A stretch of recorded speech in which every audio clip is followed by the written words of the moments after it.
He is the power of God and the wisdom of God.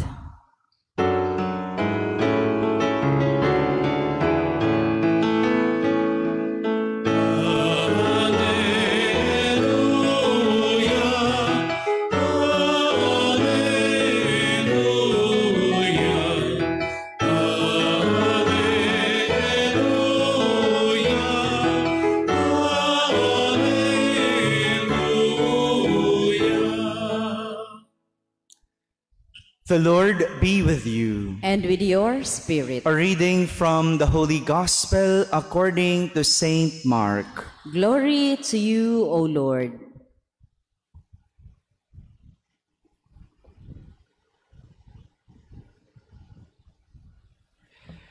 Jesus appeared to the 11 and said to them, "Go into the whole world and proclaim the gospel to every creature. Whoever believes and is baptized will be saved. Whoever does not believe will be condemned. These signs will accompany those who believe.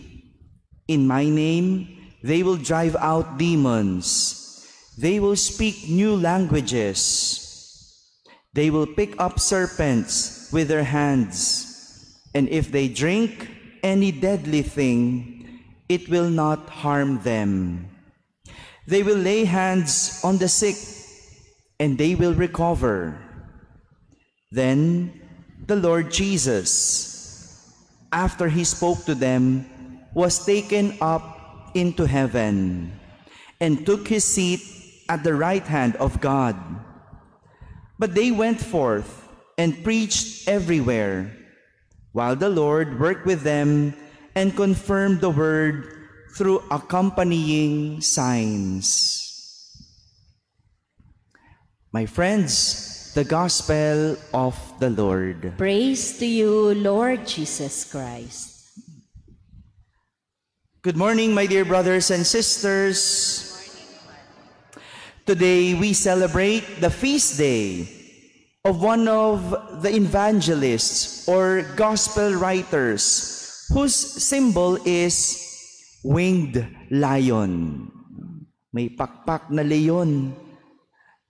He is the second writer of the Gospels, and he is none other than Saint Mark.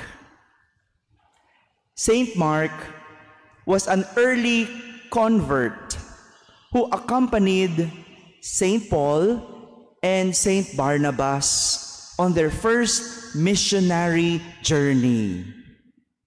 Later on, Saint Mark left Saint Paul and Saint Barnabas. He left them while they were on a missionary journey and returned to Jerusalem. Iniwan niya yung dalawa. This was the reason why on their second missionary journey, Saint Paul did not want to take Saint Mark anymore with them. Eh, sino ba namang gusto na magsama pa ng taong nang iiwan? No? Siguro, no, nag-usap sila ni Saint Barnabas, no? Ayoko na isama yan. No? Iniiwan naman tayo eh. Pag nandun na, babalik. Eh si Saint Barnabas, gusto niyang isama pa rin itong si Saint Mark. And because of this, Saint Paul and Saint Barnabas separated ways. They took a different missionary journey. Saint Paul took Silas on his missionary journey, while Saint Barnabas took Saint Mark with him. No? Talagang persistent itong si Barnabas. No? Naniniwala siya kay Saint Mark. Looking at this scenario and reflecting on this, we could say that even saints experienced such disputes and disagreement. Taong-tao, itong mga santong ito, nagtatalo at mayroong hindi na pagkakaunawaan, nagdidebate. And Pope Benedict XVI said about this, that saints have not fallen from heaven. Hindi sila mga hulog ng langit. Hindi sila galing sa langit. They are humans like us who also have complicated problems, arguments, at times debates, or at times commit errors or mistakes. For Pope Benedict, holiness does not consist in never having erred or sin. Holiness increases the capacity for conversion, for repentance, for willingness to start again, and especially for reconciliation and forgiveness. Ayon sa dating Santo Papa, ang kabanalan ay hindi kawalan ng pagkakamali o kasalanan, kundi ang kagustuhan ng isang tao na magbago, magsisi, humingi ng tawad at magsimula muli. 'Di ba para sa atin, banal ka kapag hindi ka nagkakamali. Banal yung walang kasalanan. Banal yung hindi nakahagawa ng hindi tama. Hindi ganun ang kabanalan. Ang kabanalan ay ang kagustuhan ng isang taong magbago. Itama ang mali. Humingi ng tawad sa kasalanan. Ito yung kadalasang dahilan kung bakit ang tao ayaw nang nagkakamali o galit sa mali. Dahil iniisip nila na mababawasan ang kanilang kabanalan, madudumihan ang kanilang pangalan, at masisira ang kanilang pagkatao.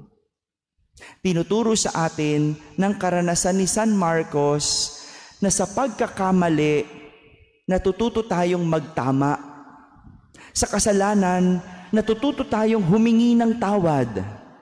At sa bawat masamang nagagawa, natututo tayong maging mabuti.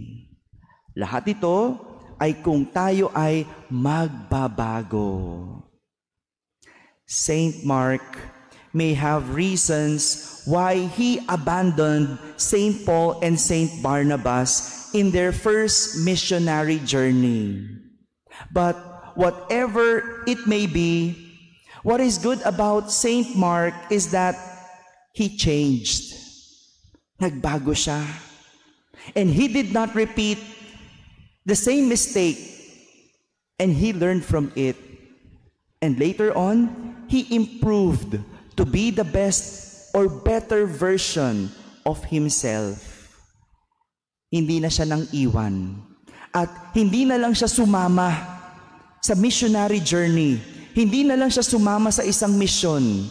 Nagkaroon siya ng sarili niyang misyon. At ito ang isulat ang lahat ng tungkol kay Jesus.